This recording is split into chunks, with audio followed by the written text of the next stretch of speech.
Hello friends, welcome to our channel. আজকে আবার নতুন ভিডিও নিয়ে চলে এসেছি। এবার তোমরা আমাদের ভিডিওটাকে খুব ভালোবাসা দিচ্ছ। তো এখন প্রথমে চলে এসেছি আমি চার্জিং ডিপার্টমেন্টে। এবার চার্জিং ডিপার্টমেন্টে দেখতে পাচ্ছ এরা এত তাড়াতাড়ি কী কাজ করছে।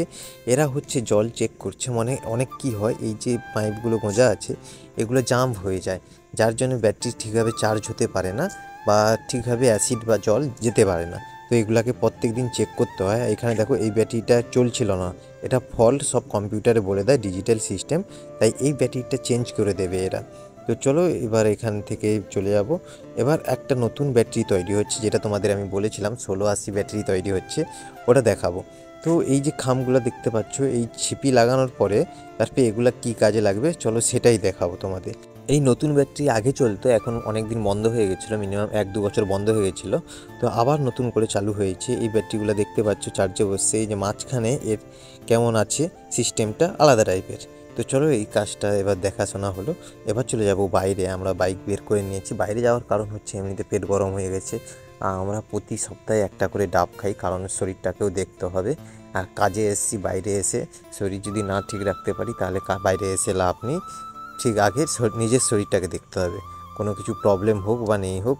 আগে প্রথম থাকতে হবে গ্যাসের প্রবলেম, তারপরে মাথা ব্যথা, এইসব থেকে আগে দূরে থাকতে হবে, নাহলে কাজ করা তো অসম্ভব। তো বাইক নিয়ে বেরিয়ে পড়েছি। এবার ডাব খোঁজার জন্য কোথায় ডাব পাবো। এখনও বাজে 9টা, 9:30 বাজে, আর এখানে ডাব দোকান অনেক পেয়ে যাওয়া যাবে, কিন্তু ডাবের অনেক দাম। এগুলা বলছে এগুলো নাকি 70-80 টাকা দাম, তাহলে দাম ভালো আছে এই ডাবের। তো চলো এগুলো একটা করে খেয়ে নিই, তারপরে আবার রুমের দিকে রওনা দেবো। আর আমরা যে এই কাজের মধ্যে ডাব খেতে এসেছি এর জন্য কিছু বলবে না। দেখো, যবে থেকে সুপারভাইজার হয়েছে সবাই বা যারা হয়েছে তাদের কিছু তেমন পারমিশন লাগে না, সব কিছু নিজেদের মধ্যে করতেই পারে। কারণ একটা সুপারভাইজার এইটুকু তো অধিকার আছে, না হলে কিসের সুপারভাইজার। তো চলো এখন ডাব খেয়ে ফেলি। আর তোমরা অনেকজন কমেন্ট করছো, দেখতে পাচ্ছি আমাদের কোম্পানিতে কাজ আছে কিনা। তো এখন বলি এখন কাজ নেই, কারণ এটা হচ্ছে বছরের শুরু হলো।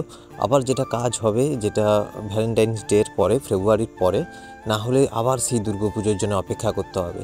কারণ যেসব ছেলেরা আসে মিনিমাম 3-4 মাস কাজ করার পরে ওরা চলে যায়, এর বেশি দিন কাজ করতে চায় না ছেলেগুলা। আর যখন গরম পড়বে এ মাসে, তো এবছর বোঝা যাচ্ছে ভালোই গরম পড়বে। তো গরম পড়লে ফ্যাক্টরিতে কাজ করা খুবই অসম্ভব। যারা সুপারভাইজার আছে তাদের তো আলাদা ব্যাপার, তেমন কাজ করতে হয় না, ঘুরে ঘুরে ফ্যানের নিচে থাকবে। আর যারা ফ্যাক্টরিতে কাজ করবে তারাও ফ্যানের নিচে থাকে, তাও ধুলোর মধ্যে যে ঘাম ভাসবে সেটাই অনেকজন করতে চায় না। তো চলো, যদি ভ্যাকেন্সি থাকে তো আমি তোমাদের জানাবো অবশ্যই। তারপর চলো এখন রুমে চলে যাচ্ছি। তো কাজে এসে আমি চলে এসেছি, এখানে আমাদের আজকে অ্যাসিড তৈরি করব। আর এটা হচ্ছে ডিএম ওয়াটার তৈরি হচ্ছে। আর এখানে ওয়াটারগুলো ফ্রেশ হয়, মানে একদম, যার মধ্যে আয়রনও থাকে না, কিছু থাকে না। এই যে দেখতে পাচ্ছ কাঁচের, এটা কি, এর মধ্যে ফিল্টার আছে। এখান থেকে এমন ফিল্টার হচ্ছে পুরো টিডিএস জিরো করে দেয়। আর এই জল মানুষের পক্ষে খুব ক্ষতিকর, এটা খাওয়াও অসম্ভব। মিনিমাম 1 সপ্তাহ যদি কেউ খাও, সেই মানুষ আর বেশি দিন বাঁচবে না। তো চলো এবার ফিল্টার তো তোমরা দেখতে পেলে, আর এই ফিল্টার থেকে বাইরে জল চলে আসে ডিএম ওয়াটার। তারপরে এখান থেকে আবার চলে যায় উপরের ড্রামে, যেখান থেকে সব জায়গায় ডিস্ট্রিবিউট হয়। মানে আমাদের ডিপার্টমেন্টের অ্যাসিডের, তারপরে চার্জিং ডিপার্টমেন্ট, তারপরে আমি যে অ্যাসিড তৈরি করছি এখানেও সেই জলটা আসছে। আর এই পাইপটা দিয়ে আর একটা পাইপ দিয়ে অ্যাসিড পড়ছে। তো এটাকে মিক্সিং করে নেওয়া হচ্ছে। এটাকে আজকে মিক্সিং করলে আমি 2-3 দিন পরে এসে আবার এটাকে ড্রামে তুলে নেব। তো এখানে বসে আছি আর এটা মিক্সিং হচ্ছে। তো ফাইনালি তো মিক্সিং হতে এসছে, এর গ্র্যাভিটিটা চেক করব, দেন আমি বেরিয়ে পড়ব যে খাওয়ার জন্যে। আর এটা আছে খালি, এটা খেয়ে দিয়ে এসে করব। তো চলো এখন খেতে চলো। আর খাওয়ার আগে আমি গ্র্যাভিটি চেক করে নিয়েছি কত কেমন আছে। তারপর খেয়ে দিয়ে এসে আবার যেতে হবে কাজে। তার আগে আমি আজকে রেস্ট নিয়ে নেব। রেস্ট প্রত্যেক দিন নিই না, যেমন হিসাব, যদি আজকে মন চাই তো টানা ডিউটি করি, নয়তো গিয়ে রেস্ট নিই। তো চলো এখন খাওয়া যাবে। আর ক্যান্টিনে খাওয়া দাওয়া করে আমি তো আবার রুমে চলে এসেছি। আজকে রুমে রেস্ট নেব, আজকে আর যেতে ইচ্ছা নেই কাজে। কারণ যাবো কখন, 1টার সময় যাবো, 1টার সময় গিয়ে আমাদের মিনিমাম 5টায় আসতে হয়। আর যবে থেকে আমরা নিজেরাই ডিসাইড করতে পেরেছি যে কখন কী করতে হবে, নিজেদের কাজ বুঝতে শিখেছি, তবে থেকে আর 5টা পর্যন্ত থাকি না। যখন কাজ শেষ চলে আসি, তখন 3টে বাজুক, 3:30 বাজুক, তেমন কিছু না। রেস্ট নেওয়ার পরে সোজা দৌড় দিয়েছি কাজে। এটা হচ্ছে অ্যাসিড গাড়ি এসেছে। এবার এটা হচ্ছে সালফিউরিক অ্যাসিড আছে, যেটা একটু 1 ফোঁটা পোড়া মানে তোমার একদম হাত পা সব জ্বলে যাবে। তো এখানে চার্জিংয়ের ডিপার্টমেন্ট এর দায়িত্বে থাকে, এটাকে আবার আনলোড করে নেবে। তাই আমি এখানে বসে বসে আর একটা ট্যাঙ্কি যে ছিল ওই ট্যাঙ্কিটা পূরণ করছি, মানে বানিয়ে নিচ্ছি অ্যাসিডটা। তো এখান থেকে আমি একটু কাজ আছে যেটা আজকে কি করতে হবে, আমাদের মেইনটেনেন্স ডিপার্টমেন্টে কেউ নেই এখন, কারণ যে ছিল সে কাজ ছেড়ে দিয়েছে, রিসেন্টলি কয়েকদিন আসছিল না, তারপরে বললো আর কাজ করবে না। তো এই যে টুকরো টুকরো দেখতে পাচ্ছ, এগুলা গ্যাস কাটারে দিয়ে এইসব টুকরো করতে হবে এই লোহাটাকে। তার আগে আমি মাপ দিয়ে দিয়েছি কত বড় লোহা, এবং সাইডে যেই লোহাগুলো পড়ে আছে ওগুলাও আমাকে মাপ দিয়ে কাটতে হবে। তো আমি প্রত্যেক দিন একটা দুটো করে কাটবো, বেশি কাটবো না, কারণ এত পরিশ্রম কে করবে, ততদিনে মেনটেন্যান্স ডিপার্টমেন্টকে কেউ খুঁজে পেলে ভালো, নয়তো নেই, আমাকেই করতে হবে। তো কাজের শেষ হতে এখনও আধা ঘন্টা বাকি, আর আমি টোটো নিয়ে বেরিয়ে পড়েছি। কোন ডিপার্টমেন্টে কেমন প্রোডাকশান আছে দেখতে পাচ্ছ, এখনও এখানে প্রোডাকশান আছে, তো মোটামুটি আছে, এখন চলবে কয়েকদিন। আর এখন আমি চলে যাব রুমে, তারপরে আর কি করতে হয়, কতটা কাজ হলো সেই পরিমাণটা দেখতে হয়, এবং পরের দিনের প্ল্যানিংটা করতে হয় কি হবে। তো চলো রুমে যাই। রুমে এসে স্নান করিনি, এখনও বসে আছি আমি আর আমার রুমমেট। তো এখন কি করব, কারণ এখন যাব না স্নান করতে, কারণ মিনিমাম 2-3 মিনিট আমরা 2-3 মিনিট নয়, মিনিমাম 15-20 মিনিট রেস্ট নিই, কাজ থেকে এলাম। আর এখনই আমার টিফিন করে নিচ্ছি, কারণ আজকে মুড়ি খাবো না, বিস্কিট ছিল অনেক দিন পরে পরে, এগুলো খারাপ হয়ে যাবে, তো এই বিস্কিট খেয়ে নেব।